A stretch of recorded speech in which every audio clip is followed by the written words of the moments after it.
Shalom. Shalom. Shalom. Selamat tahun baru bagi kita semua dan para pemirsa The Safe Ministry dimanapun saja berada. Kita memasuki tahun yang baru ini dan kita boleh dapat bersyukur kepada Tuhan karena Tuhan masih memimpin perjalanan hidup kita. Dan para panelis sudah hadir dan kita akan mempelajari pelajaran sahabat di tahun 2023 ini dengan judul Satu Triwulan Mengelola Bagi Sang Guru Sampai Dia Datang. Dan kita tiba di pelajaran yang pertama dengan judul Bagian dari Keluarga Allah. Tapi sebelumnya kita akan berdoa yang dipimpin oleh Pak Tobing. Silakan. Mari kita berdoa.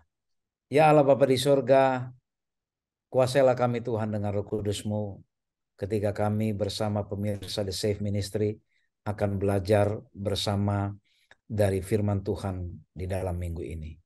Biarlah kami boleh merasakan kasih Tuhan dan kami lebih dekat kepadamu Tuhan. Dalam nama Yesus kami berdoa. Amin. Amin. Baik Pak Tobing, sebelum kita memulai pelajaran sahabat ini, bisa Pak Tobing jelaskan apa yang dimaksud dalam bagian dari keluarga Allah. Silakan. Baik, selamat tahun baru pemirsa The Safe Ministry. Ya, kita bertemu di tahun yang baru 2023, satu tahun lebih dekat kepada kedatangan Tuhan. Dan satu triwulan ini kita dihadapkan dengan satu pelajaran, ya, yaitu mengelola bagi sang guru. Jadi kita akan belajar ilmu manajemen ini, ya mengelola kan ilmu manajemen, ya. Tapi kita akan melihat pengelolaan atau manajemen apa yang akan kita lihat di dalam satu triwulan ini. Terutama di dalam satu minggu ini, ya kita dihadapkan kepada satu judul bagian dari keluarga Allah. Dalam ayat hafalan di 1 Yohanes 3 ayat 1, lihatlah betapa besarnya kasih yang dikaruniakan Bapa kepada kita, sehingga kita disebut anak-anak Allah. Pak Simon, Pak Fajar, dan pemirsa The Safe Ministry, saya yakin kita semua tersinggung kalau dibilang anak setan gitu ya. Pasti tersinggung ya. Itu tersinggung. Saya yakin kita semua tersinggung. Tapi inilah besarnya kasih Allah. Kita orang yang berdosa ini, ya orang yang banyak kelemahan ini, apa dikatakan? Kita disebut anak-anak Allah. Kalau saya sebut Pak Fajar, Bapak anak Allah. Aduh senang sekali, damai sekali. Kalau ada yang memanggil saya, kamu saya lihat seperti anak Allah gitu ya. Perilakumu perilaku anak Allah, senang sekali. Ya, ini satu karunia yang sangat besar. Namun kita akan lihat apa yang harus kita penuhi supaya kita disebut sebagai anak-anak Allah. Dalam satu pelajaran ini ya kita memang akan melihat ada hubungan yang sangat luar biasa antara Allah dengan kita sebagai ciptaannya. Dan dari awal kita itu sebagai anak-anak Allah, sebagai ciptaannya, Allah itu sudah memberikan kepercayaan, ya, kepercayaan kepada nenek moyang kita, ya Adam dan Hawa. Allah sudah memberikan kepercayaan. Allah sudah berikan mendelegasikan tugas. Ya, jadi Pak Simon, pemirsa The Safe Ministry, Pak Fajar, sangat tidak enak ketika orang lain tidak mempercayakan apa-apa kepada kita. Ya, di tempat pekerjaan misalnya, di tempat pekerjaan ada seorang bos, seorang atasan, dia selalu mempercayakan tugas-tugas ke orang tertentu, tapi dia tidak pernah kasih ke orang lain. Ke orang yang tidak pernah mendapatkan tugas, mendapatkan kepercayaan tugas ini, dia akan bertanya, apa saya nggak dianggap ya? Ini. Jadi memang dari awal itu kita ini sudah diberikan mandat yang luar biasa. Mengapa Allah memberikan mandat? Karena kita sempurna diciptakan dan Tuhan melihat kita sanggup sebenarnya menerima mandat itu. Mandatnya enggak bukan hal yang bukan sembarangan loh mandatnya. Tapi apa? Mengelola isi ciptaan yang ada di bumi itu. Ini bukan main-main. Jadi hal yang terkecil adalah apa? Bukan terkecil ya sebenarnya. Hal yang pertama apa? Adam dan Hawa disuruh apa? Memberi nama kepada semua ciptaan itu, binatang-binatang dan tumbuh-tumbuhan. Dan itu tidak gampang memberi nama itu kan. Ya kalau kita rasakan Pak Simon, mungkin pada waktu Pak Simon menjelang kelahiran anaknya yang lalu, wah berunding itu dengan istri, siapa nanti nama kita buat. Kalau laki-laki siapa ini? Kalau perempuan siapa? Adam dan Hawa, begitu banyak itu. Ya begitu banyak spesies tumbuhan maupun spesies hewan itu dipercayakan. You Adam yang kasih nama ya. Itu. Jadi dan bukan hanya itu, nanti akan banyak kita lihat kepercayaan-kepercayaan apa, delegasi-delegasi apa yang Tuhan berikan kepada kita.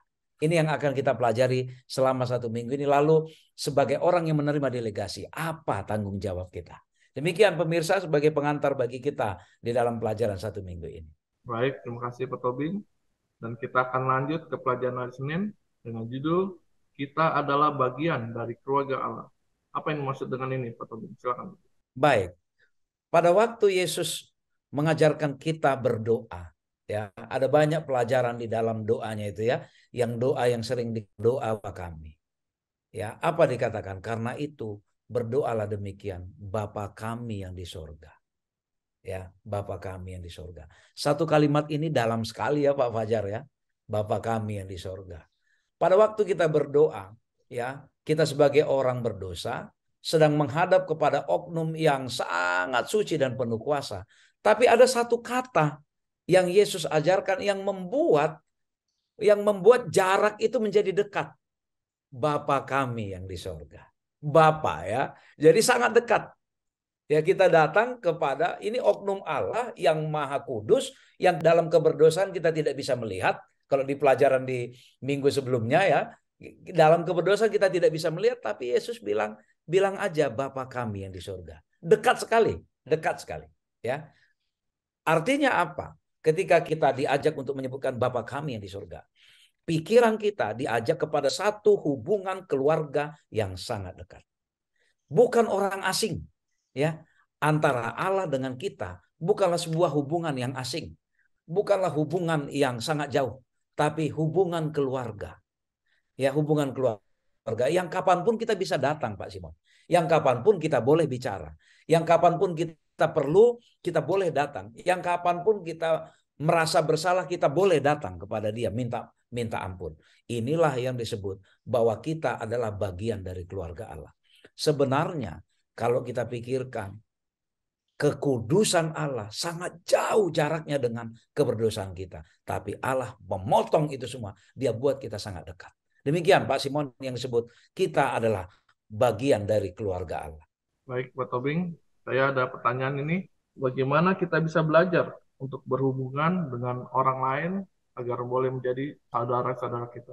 Baik, kalau Allah saja yang Maha Kudus itu memotong jarak dengan hanya meminta kita menyebut Bapa kami yang di surga. Bagaimana kita belajar berhubungan dengan cara yang lebih baik kepada semua orang? Artinya apa? Jangan pernah membuat pembedaan jarak ke orang lain. Kalaupun kita secara materi dunia, Tuhan beri lebih banyak dibandingkan orang lain, jangan merasa bahwa kita ada jarak dengan orang itu. Kalaupun kita merasa, kalaupun Tuhan lebih berikan kepintaran lebih dari yang lain, jangan membuat jarak kepada orang lain. Kalaupun secara fisik kita terlihat lebih indah, lebih tampan, lebih cantik, jangan membuat jarak kepada orang lain. Karena yang teladan yang Tuhan tunjukkan adalah kita adalah keluarga Allah. Maka siapapun sesama kita itu adalah keluarga kita, Pak Simon. Demikian, Pak Simon. Baik, terima kasih Pak Tobing atas penjelasannya. Dan kita akan lanjut ke hari Selasa dengan judul Allah adalah pemilik segala sesuatu. Dan kami minta Pak Fajar menjelaskan. Silakan.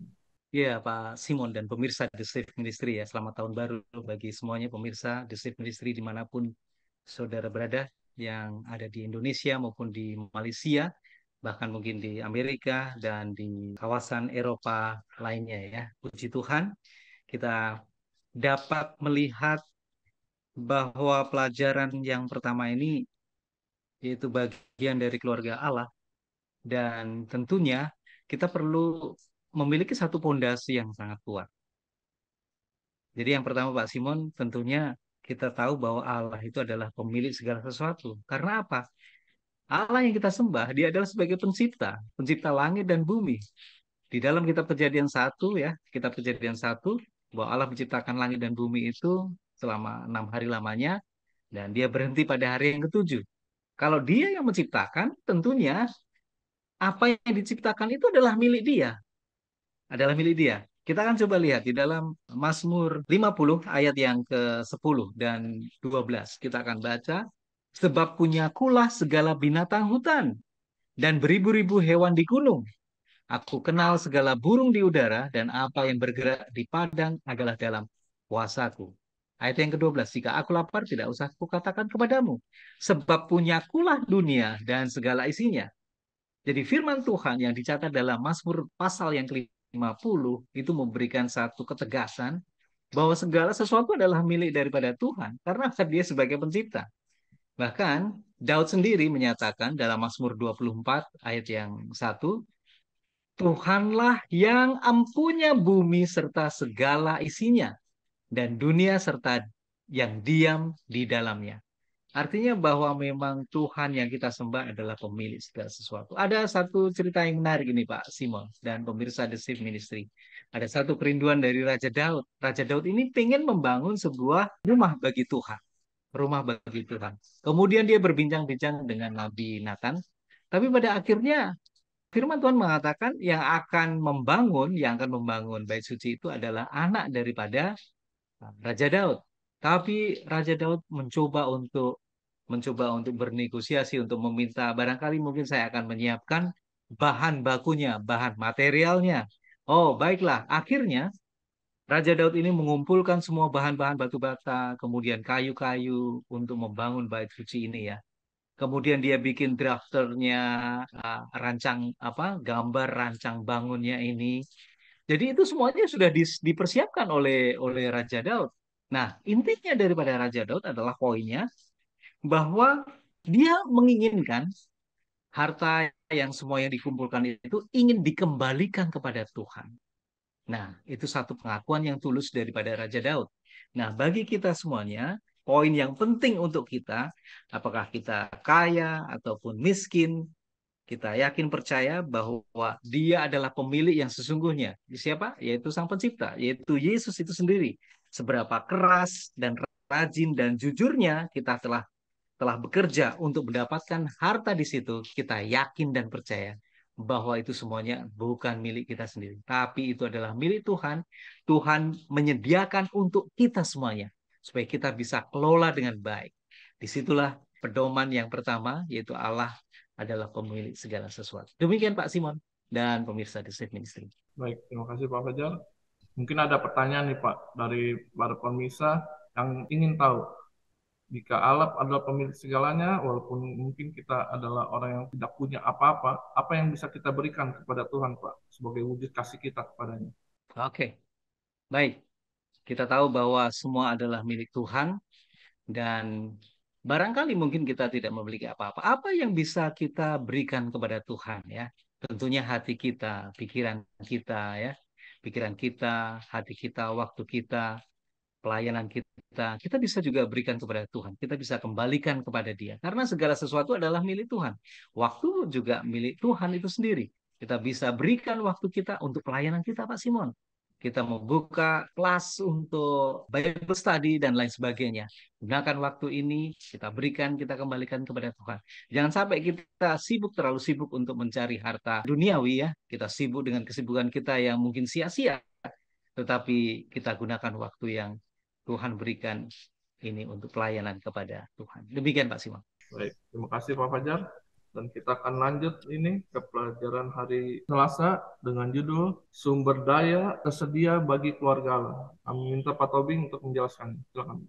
Baik, pemirsa The Shift Ministry, setidaknya ada 3 sumber daya yang Tuhan sediakan. Pertama sekali, yaitu Yesus Kristus. Yesus Kristus itu disediakan sebagai sumber daya bagi kita untuk menjamin keselamatan kita. Karena begitu kita berdosa, sebenarnya masa depan kita adalah kematian.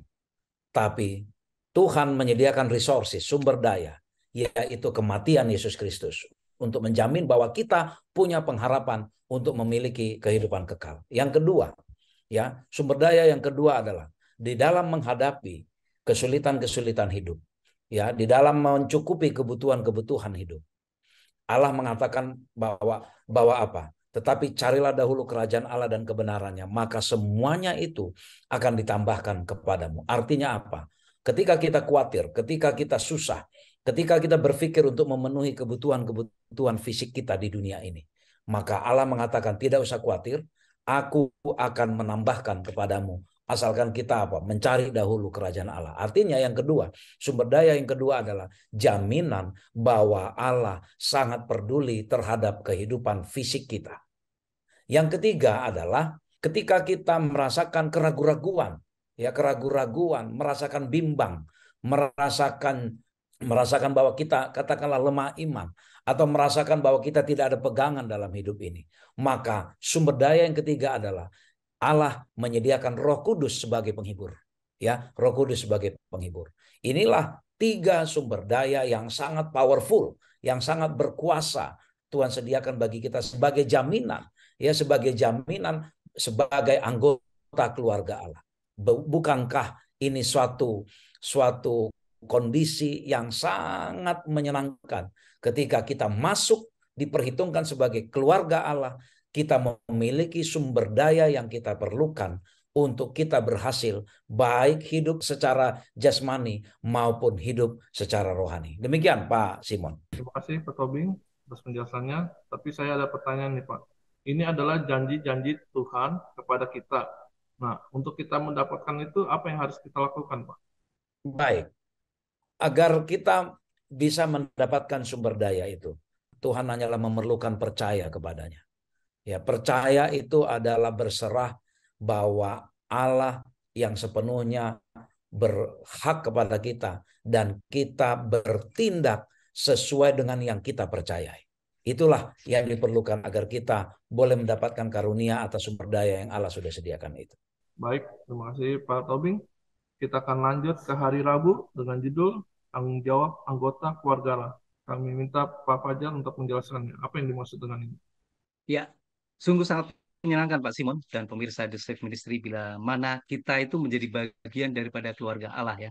Tadi sudah dijelaskan oleh panelis saudara Elvin, menjadi satu kebahagiaan kita menjadi anak-anak Allah, menjadi satu keluarga. Nah, sekarang pertanyaannya, apa sih tanggung jawab kita sebagai anggota keluarga? Apa tanggung jawab kita sebagai anggota keluarga? Banyak sekali yang bisa kita kupas ya. Banyak sekali yang bisa kita kupas oleh karena yang pertama gini, Tuhan Allah kita itu penuh kasih. Tentunya sebagai kepala rumah tangga, dia juga mengasihi semua anak-anaknya. Begitu juga Tuhan kita yang kita sembah, dia sangat begitu mengasihi kita semuanya sebagai anggota keluarga Allah itu sendiri. Nah sekarang, apa timbal balik daripada anggota keluarga sendiri kepada Tuhan? Di dalam Matius 22 ayat yang ke-37, jawab Yesus kepadanya, kasihilah Tuhan Allahmu dengan segenap hatimu dan dengan segenap jiwamu dan dengan segenap akal budimu. Jadi ini perintah yang pertama ya. Kasihilah Tuhan Allahmu dengan segenap hatimu dan dengan segenap jiwamu dan dengan segenap akal budimu. Itulah hukum yang terutama dan yang pertama. Jadi hukum yang pertama itu adalah hukum yang pertama sampai hukum yang keempat ya. Sebagai wujud, sebagai bukti kita mengasihi Tuhan Allah kita sendiri. Nah, tanggung jawab kita yaitu kita coba baca dalam 1 Yohanes 5 ayat yang ketiga. Sebab inilah kasih kepada Allah, yaitu bahwa kita menuruti perintah-perintahnya. Perintah-perintahnya itu tidak berat. Berarti tanggung jawab kita sebagai anggota keluarga Allah, sebagai wujud cinta kasih kepada Allah Bapa kita yang ada di surga, itu dibuktikan dengan kita menuruti apa yang dikehendaki oleh Dia. Apa yang menjadi perintah-perintahnya. Nah, barangkali mungkin ada orang mengatakan, wah kalau mengikuti perintah seperti 10 hukum Taurat itu seakan-akan bahwa kita menjadi seorang yang legalis. Bukan begitu. Bukan begitu ya. Tapi karena Yesus terlebih dulu mengasihi kita dengan pengorbanan di atas kayu salib, sebagai wujud respon kita, kasih kita kepada Tuhan, kita mau menuruti perintah-perintahnya. Nah, di dalam hukum Taurat itu banyak sekali perintah-perintah yang diinginkan oleh Tuhan. Bahkan di Perjanjian Baru justru lebih mendalam ya, digali lebih dalam oleh Yesus, diterangkan kepada murid-muridnya, bahkan kepada orang banyak. Nah, tanggung jawab anggota keluarga bagaimana kita mengasihi Yesus itu seakan-akan seseorang yang membangun rumahnya di atas batu dan seseorang yang membangun rumahnya di atas pasir. Artinya bahwa kalau kita menuruti perintah Tuhan kita memiliki pondasi yang kuat. Kita membangun rumah di atas batu. Tapi bagi mereka yang menolak, tidak mau mengikuti perintah daripada Tuhan, mereka diibaratkan adalah orang yang membangun rumah di atas pasir. Pada waktu banjir hujan itu datang, maka robohlah rumah yang dibangun di atas pasir. Namun bagi orang yang membangun rumah di atas batu, tetap teguh ya, tetap teguh. Demikian Pak Simon dan pemirsa The Safe Ministry. Baik, terima kasih Pak Fajar atas penjelasannya. Tapi saya mempunyai pertanyaan nih Pak. Kan Yesus bilang untuk menuruti perintahnya. Apa akibatnya jika kita tidak mau menuruti perintah Yesus itu, Pak? Ya, apa sih akibatnya jika kita tidak mau menuruti perintah-perintah Tuhan? Berarti kita menjadi seseorang yang tidak mau bertanggung jawab. Meskipun kita mengakui ya, kita mengakui menjadi anggota keluarga Allah. Dan barangkali aplikasinya Pak Simon ya, kita mungkin sudah dibaptis, kita mungkin sudah tercatat di buku keanggotaan Gereja Advent, masih Advent hari ke-7. Tapi rupanya perbuatan kita itu tidak mencerminkan menjadi seorang seorang Nasrani, seorang Kristiani ya, dengan tidak mau menuruti perintah-perintah daripada Tuhan sendiri. Apa kita masih tetap layak disebut sebagai anggota keluarga Allah? Apakah kita layak menjadi seseorang yang bertanggung jawab? Saya rasa mungkin tidak, tidak ya. Artinya bahwa kita menjadi anak yang durhaka ya, durhaka, tidak mau bertanggung jawab. Nah, akibatnya apa? Kita kehilangan kesempatan untuk memperoleh satu janji keselamatan, pengharapan, kehidupan kekal. Demikian Pak Simon dan Baik, pemirsa The Safe Ministry. terima kasih Pak Fajar. Dan kita akan Ya, lanjut Pak ke pelajaran hari Kamis dengan judul Harta di Surga. Mohon tolong dijelaskan Pak yang dimaksud dengan harta di surga ini. ada satu hal yang menarik juga ya. Kalau kita menjadi anggota keluarga Allah, ada satu saran yang diberikan untuk kita umat manusia ya, sehubungan dengan harta, mengumpulkan harta di surga. Saya senang sekali untuk membaca dari kitab Matius 6 ayat 19 ayat 21. Kita coba baca. Janganlah kamu mengumpulkan harta di bumi ngengat dan karat merusaknya, dan pencuri membongkar serta mencurinya, tetapi kumpulkanlah bagimu harta di surga. Di surga, ngengat dan karat tidak merusaknya, dan pencuri tidak membongkar serta mencurinya. Karena di mana hartamu berada, di situ juga hatimu berada. Wah, ini luar biasa sekali nih Pak Simon ya. Ada satu saran bahwa kita dianjurkan untuk mengumpulkan harta di surga. Apa yang dimaksud mengumpulkan harta yang ada di surga? Apakah kita dilarang untuk mengumpulkan harta di dunia? Tidak juga. Malah justru Tuhan memberikan saran supaya kita tetap bekerja dengan dengan bijaksana, bekerja keras.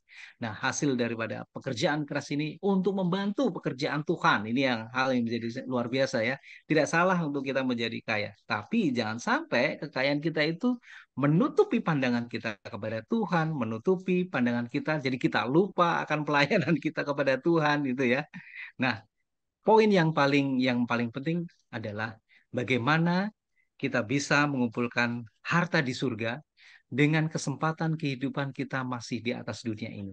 Waktu kita untuk membantu pekerjaan Tuhan, harta kita, materi kita yang kita peroleh melalui pekerjaan kita sehari-hari ataupun tangan usaha yang kita lakukan, kita dapat berikan atau kontribusikan untuk membantu pekerjaan Tuhan di surga. Demikian Pak Simon dan pemirsa The Safe Ministry. Baik, terima kasih Pak Fajar. Dan mungkin ada pertanyaan juga dari para pemirsa nih Pak. Kan ada ayat yang mengatakan, karena di mana hartamu berada, di situ juga hatimu berada. Nah, apa yang dimaksud dengan ayat ini Pak? Baik Pak Simon, ada satu pertanyaan menarik ini ya. Karena di mana hartamu berada, di situ juga hatimu berada.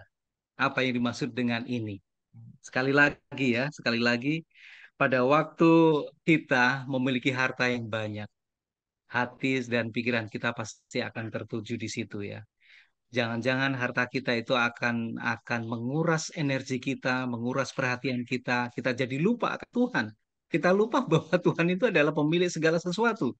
Jangan bangga ya, kita memiliki segala kekayaan, itu adalah milik Tuhan yang dititipkan kepada kita untuk dikelola dengan baik, di-manage dengan baik, sehingga hal itu bisa untuk menyejahterakan anggota keluarga, atau cukup untuk membantu di dalam pekerjaan Tuhan. Oleh karena itu, jangan kita gila harta. Gila harta artinya kita mencoba menggunakan waktu kita yang ada itu untuk mencari harta sebanyak-banyaknya, sehingga kita lupa akan pelayanan kita, lupa akan Tuhan yang menjadi pemilik harta daripada situ. Oleh karena itu, kita memiliki satu kebijakan, kita memiliki satu kesempatan, gunakan waktu kita untuk membantu pelayanan Tuhan, sehingga kita akan tetap fokus untuk membantu menyelesaikan pekerjaan Tuhan. Demikian Pak Simon dan pemirsa The Safe Ministry. Baik, terima kasih Pak Fajar. Dan kita akan mengakhiri pelajaran sahabat kita pada minggu ini, dan kami minta Pak Tobing untuk merangkumkan semuanya. Silakan. Baik, pemirsa The Safe Ministry, puji Tuhan, oleh karena kebaikannya Dia menciptakan langit dan bumi, dan kita dipercaya sebagai pengelola, dan kita disebut anak-anak Allah walaupun kita sudah jatuh ke dalam dosa. Kita perlu menyangkal diri kita. Kita perlu meniadakan atau mematikan diri kita dan berserah kepada Kristus agar kita boleh menjadi bagian dari anggota keluarga Allah. Dan kita harus meyakini bahwa segala sesuatu yang Tuhan sudah sediakan itu diberikan untuk kita, tetapi itu semua adalah milik Allah. Oleh karena itu, sebagai pengelola atas milik Allah, kita tidak ada alasan untuk menyombongkan diri, karena itu bukan milik kita. Dan apa yang Tuhan percayakan untuk kita kelola, itu harus kita kelola untuk kebaikan banyak orang, bukan untuk diri sendiri. Oleh karena itu, sebagai bagian dari keluarga Allah, keluarga yang penuh kasih, keluarga yang tidak egois, keluarga yang tidak sombong, maka kita juga harus menjalankan atau menunjukkan teladan itu. Kita harus menjadi anggota keluarga yang bertanggung jawab terhadap segala sesuatu yang sudah dipercayakan untuk dikelola, dan kita harus menjadikan segala sesuatu yang kita kelola itu menjadi berkat bagi orang lain dan juga menjadi berkat bagi diri kita sendiri. Berkat terbesar yang pernah dipercayakan Tuhan kepada kita adalah ketika kita menjadi berkat. Demikianlah yang menjadi kesimpulan bagi kita dalam satu minggu ini. Kiranya Tuhan memberkati kita. Amin. Terima kasih kepada para penulis dan para pemirsa yang telah menyaksikan acara Sekolah Sahabat ini, dan biarlah apa yang disampaikan oleh penulis boleh menjadi berkat dan kita lebih mengerti bagaimana kita boleh menjadi bagian dari keluarga Allah. Dan kita akan menutup pelajaran seminggu ini dengan doa tutup yang akan dibawakan oleh Pak Fajar. Silakan. Baik, kita satu dalam doa. Kembali kami datang menghadap hadirat-Mu Tuhan, mengucapkan syukur dan terima kasih. Oleh karena Engkaulah pemilik segala sesuatu, harta di seluruh dunia. Kami yakin percaya Tuhan, Kau memberikan kesempatan bagi kami untuk mendapatkan dengan leluasa. Namun daripada itu Tuhan, biarlah harta yang kami miliki itu dapat boleh menjadi berkat bagi orang lain, di mana kami dapat boleh membantu pekerjaan Tuhan. Dan biarlah waktu, tenaga, materi, berkat-berkat Tuhan yang Tuhan sudah curahkan, biar kami dapat boleh kembalikan kepada Tuhan melalui pekerjaan Tuhan, melalui pelayanan kami, dimanapun kami berada. Kiranya Tuhan akan memberkati seluruh pemirsa dimanapun mereka berada, dan biarlah kami dapat memperoleh pelajaran yang istimewa pada minggu ini, supaya kami menjadi satu saluran berkat bagi orang lain. Dan ajari kami Tuhan supaya kami tidak sombong dan egois, namun kami memikirkan untuk orang lain, supaya banyak orang yang terberkati dengan berkat-berkat yang Tuhan sudah limpahkan bagi kami semuanya. Terima kasih Tuhan, Kau selalu mendengarkan doa kami. Kami serahkan semuanya dalam tangan-Mu Yesus Kristus, penebus dan juru selamat kami. Amin. Amin.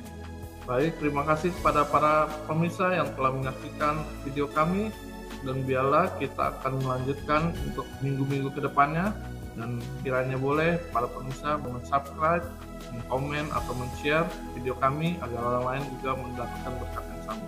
Terima kasih. Shalom. Shalom. Shalom. Tuhan Selamat tahun baru. memberkati.